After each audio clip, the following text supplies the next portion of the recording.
Hi, I am Juan Pablo Larenas, Executive Director of BILAB Global, and I care most about Global Objective 11, inclusive, safe, resilient, and sustainable cities. I am proud to award the 2021 Flourish Prize for Goal 11 to Balance Farms, a certified B Corp in Toledo, Ohio in the USA. Balance Farms is an 8,600 square foot aquaponics farm in the heart of downtown Toledo that provides produce to over 30 restaurants weekly. Balance is raising the bar for sustainability and innovation in the restaurant industry by giving its customer a holistic food experience. Congratulations to Balance Farms.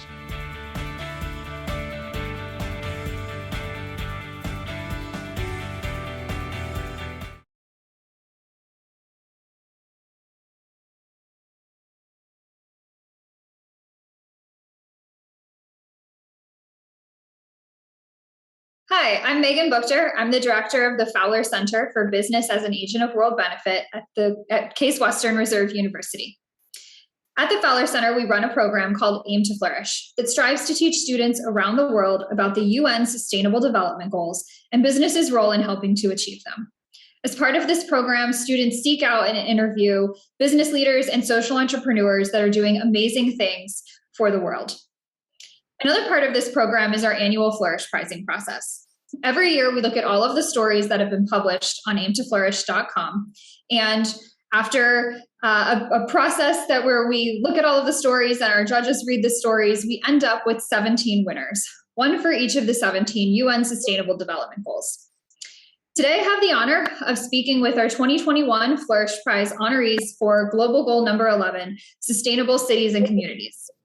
Our story this year comes from the University of Toledo and Professor Gary Insch and his students Lee and Abigail. The story is written about Balance Farms in Toledo, Ohio. So thank you so much, everybody, for joining me. I'm so happy to be able to have this conversation with you today. I'm going to start with you, Gary. I'd love for you to tell me a little bit about the class that you use Aim to Flourish in and some of the results that you've seen. Okay, thanks, Megan. Well, first of all, the class is in the business school, and we have a kind of unique sustainability minor here at the University of Toledo. It's actually pan-collegiate. The 4 required classes are all taught in a different college. So they have an ethics class that's in the College of Arts and Letters. They have a sustainable living class in engineering, environmental science class from the Natural Sciences and Math College, and then they have a business class on sustainability in the business school. So it's a cross-functional group of students, which is really awesome, from very different backgrounds. And in my course in the business school, it's basically sustainable business practices. And the Aim to Flourish project is an actual perfect meld of what we talk about, and then the students go out and actually interview companies who are not doing philanthropic sustainability. They are doing for-profit business sustainability, where their consciousness about the environment is an important part of their for-profit business. So it's a great way to bring in all the business stuff, also bring in all this varied backgrounds of sustainability that our students are very interested in and concerned about, and give them some real-life exposure to people who are doing what they're saying. They're putting their money where their mouth is, and they're actually running businesses that are sustainable and helping the planet improve. So it's a great project, and fortunately, I had 2 brilliant students. All my students are brilliant, but they shine just a little bit brighter, and with this great project that they found with this fantastic company here in Toledo. Who would have thought, right? Yeah, absolutely. So do all of your students write stories about local companies, or can they write stories about companies from anywhere? They can write anywhere they can find one. I prefer they look for ones in Toledo. This is like 4th or 5th iteration of the class, so it's little slim pickings on occasion. So they're not limited geographically, but they generally find people in the region. Because I encourage them to try to visit the company, before COVID, obviously, to actually physically visit the company and be able to get exposed to it that way. Although it's, some of my students find great companies in other places and do their interviews, over video conferencing and such. That's great. And then that's something like we've always encouraged students, if your professor's okay with it, use Zoom, use Skype, find a company from anywhere, find something that really like fits your passion. So that's great. And with the sustainability class you teach, it's undergraduate students, because you mentioned it's part of a minor program. Right. Yeah. So they're undergraduate students, generally Okay, juniors great. and seniors. Mm-hmm. Great. Well, thank you so much for sharing a bit about how Aim to Flourish has fit into your class. So Lee, maybe you can tell us just a little bit about yourself before I ask you about your Aim to Flourish experience. What are you studying at the University of Toledo? Sure. Yeah. So I'm an environmental science major, and I am taking the sustainability minor at UT. So that's why I was in this class. I'm interested a lot in like community gardens and urban agriculture, and I've done some work with nonprofits in the area, community gardens specifically. So I've been involved with that a lot, but it was really interesting to see the business side and like the for-profit side with this project. Okay, great. And so when Professor Insch said, okay, we're going to do the Aim to Flourish assignment, then what happened? What were you thinking, and how did you find this company, Balance Farms? Yeah, so Abby and I, we were working on the project together, and we both actually share the passion for urban agriculture and stuff, and we've been involved with a couple of groups in Toledo together, especially at UT, sustainability groups, and we've heard about a bunch of different sustainable businesses in the area. And so like we've both eaten at Balance quite a bit. We love their food. And we had heard about the farms, but we really never had the chance to visit it or learn more about it. And like I've written some like papers for classes on like aquaponics and stuff, just very basic stuff because I was curious about it. So I had that interest too. And so we reached out. I had a friend that's in the engineering college, and he had done a co-op with Balance. And so we reached out. He was able to get us emails. We reached out, and we were able to actually, even though it was COVID, we were lucky enough to get a in-person tour of the farms, masked and social distance, of course. So that was really neat to see, get a whole tour of it and understand how they do what they do and what they're doing, that whole thing. So that was really neat. So I'm going to go now to our group at Balance Farms. We have Prakash and Dan and Andrew with us. And what's great is that they're actually at the farms. And so behind them, you're going to be able to see this aquaponic farm, which is there in Toledo, Ohio. So, really close to, well, definitely really close to our friends at the University of Toledo, but also close-ish to me here in Cleveland. And so Prakash, Dan, Andrew, we'd love for you to tell us a little bit about Balance Farms. Sure. So my name is Prakash Karamchandani. I'm a co-founder of both Balance Grill and Balance Farms. Balance Farms is operated by my partner here, Dan Sadoski, and our general farm manager, Andrew, is right behind me as well. Balance Farms is an 8,600 square foot aquaponics farming operation. It's a controlled environment, and it's located in the heart of downtown Toledo at the intersection of Summit and Jefferson. It is visible to the public 24 hours a day. We do everything behind glass, and encourage everybody to come and take a visit if you're ever in downtown Toledo. That's great. I'm definitely going to keep that in mind because it looks really neat. Definitely a different aspect of farming than I typically think of when I think of farms. Can you tell us a little bit about what inspired you to create this farm in downtown Toledo? Yeah, absolutely. So we started as a restaurant group. Our focus was on utilizing seasonal and locally grown, organically grown produce, but being located in Northwest Ohio, it's a very small window for that, and really not a lot of producers, which are two issues that we ran into, especially as we continue to grow our restaurant group. And as we got to locations 3, 4, and 5, we found out pretty quick it's difficult to get that level of supply and to do that over a course of a year. And so as we looked at what our options were, we organically just met with Dan, actually my business partner for the restaurant name is CJ. He's the chef. He came to me one day and said, "You've got to meet this guy that I'm getting microgreens from. You would just be blown away with what he's doing." And so one day I went in there and checked it out, and we got to talking. And over about a 2-year time frame, we came pretty close. Andrew was already working with Dan at that facility, which was located in Uptown Toledo.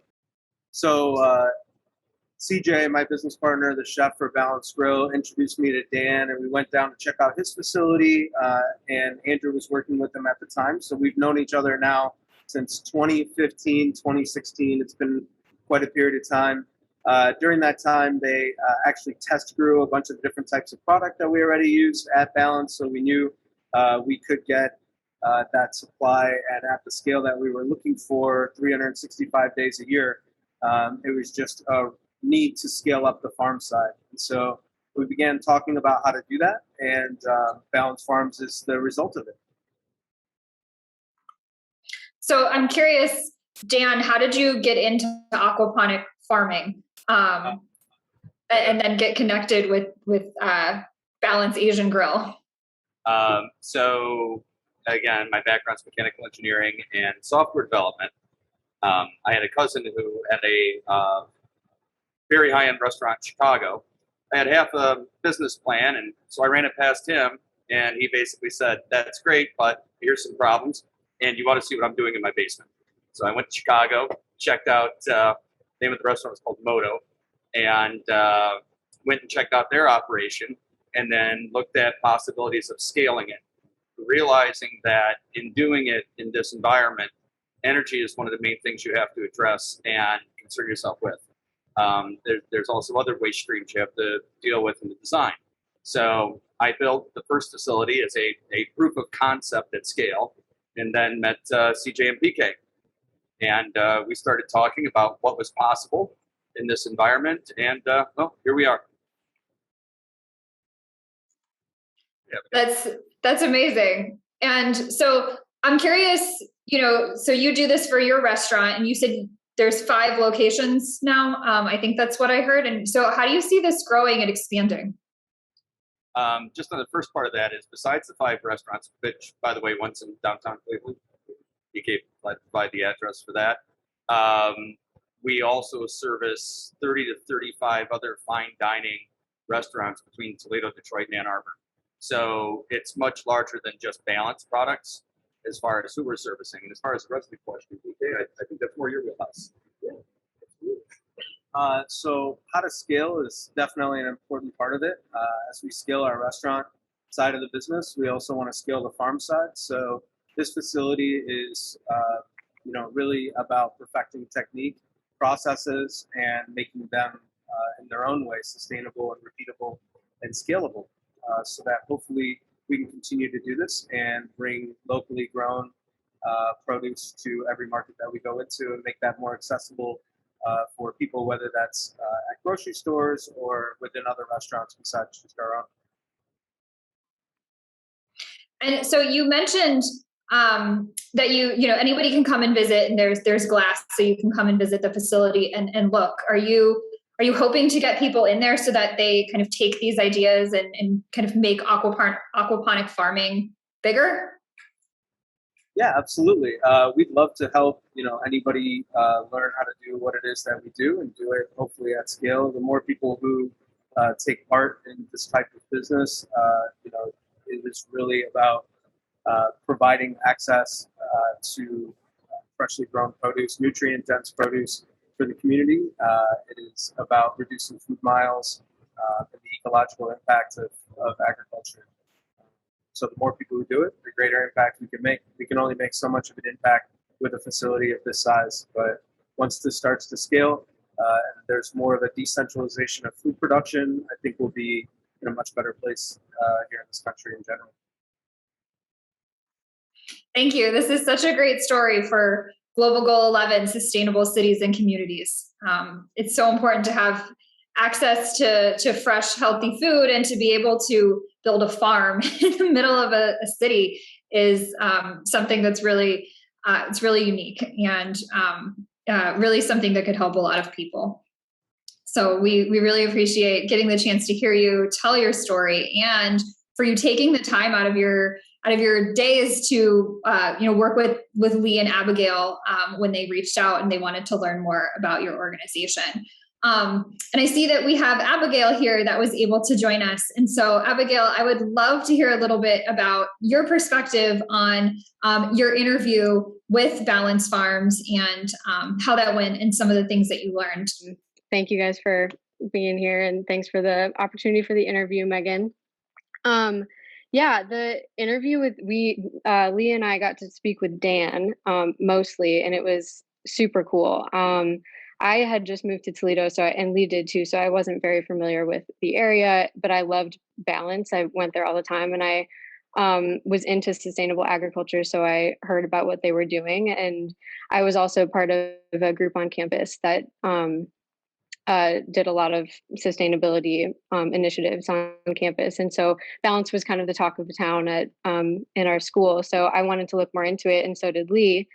And we found out about Balance Farms, and then actually got to go in and talk to Dan about everything that they do. And talking to him was really cool. We got to see the ins and outs of what they do. And for me, it was super cool hearing about all the deliveries that you guys do and reducing the food miles so that people all over the Toledo area and Detroit can have access to this healthy food that's grown in an incredibly sustainable way in the middle of a city. I think it's just a super phenomenal idea and initiative. And so, yeah, it was really eye-opening to talk to Dan and get that whole perspective, as well as all of this is the mechanics of all of it that I didn't quite understand. And the part that didn't really stick in my brain, this was like a year ago that we talked to him, but how the system actually works. And I don't know if you guys already talked about this, but I found that super fascinating as well. And how the pumps work, and Dan was talking to us about that. So yeah, really incredibly eye-opening, and the project in itself was really cool to do, especially as a student.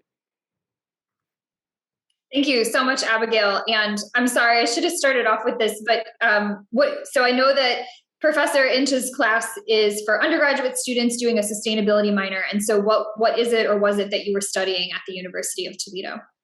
Yeah, I just graduated this past May in environmental studies, and my minor was sustainability. So as my minor requirements, I had to take the sustainable business class, which was something completely different than I had ever taken at the university. I was not expecting to get out of it what I did at all. I'm not business minded. I don't fancy economics and business models, but I thought the class was super eye-opening and really important for what I will eventually have to do with my environmental studies minor. So I'm more interested in the environmental and outdoor education aspect of environmental sciences. So more communication and educating people in the community about the importance of sustainability, and mostly food. I did a couple internships in high school and in college that related to food sustainability and food deserts and access to healthy food for underprivileged communities. So that's what really intrigued me about interviewing Balance, and also taking this class. Figuring out what it is about businesses that is important and needs to be communicated to people about sustainability. I'm so glad you said that. I'm sure Professor Insch is happy to hear that as well, that his class was worthwhile, even for students that aren't studying business. Yes. We also think that's really important. So thank you so much. And your story was fantastic. It was really, you did a great job, for someone that just said that they didn't know a lot about all of the mechanics of aquaponic farming. I mean, I don't either, but I did get a chance. I did read the story. I've read it several times, and you did a great job of explaining it. I can't reiterate it back to you, but it's very interesting with the fish and the way that, all the water is pulled by gravity through the warehouse. So I really encourage people to read the story so that they can learn more about that aspect. Wonderful. So before I wrap up here, I just want to know if Prakash, Dan, Andrew, is there anything else that you wanted to add, or anything that you felt like would be important for our audience to know about your organization that I didn't get a chance to cover? So you can always keep up with what we're doing here at Balance Farms by following us on social media. The handle is @Balance Farms. Our website also goes through and describes kind of the process and what it is that we do, which is balancefarms.com. And we hope to see you guys down here checking it out. We appreciate the feature and work with you guys again soon. Thanks. Wonderful. Thank you so much. Thank you so much to all of you for being able to take the time to have this conversation with us. Professor Gary Insch from the University of Toledo and his students, Lee and Allison, and from Balance Farms, Prakash, Dan, and Andrew. I am so thankful for all of you taking your time to be here with me today. Our Flourish Prize honoree team for Global Goal number 11, Sustainable Cities and Communities. And we really look forward to continuing the celebration with you. Thank you.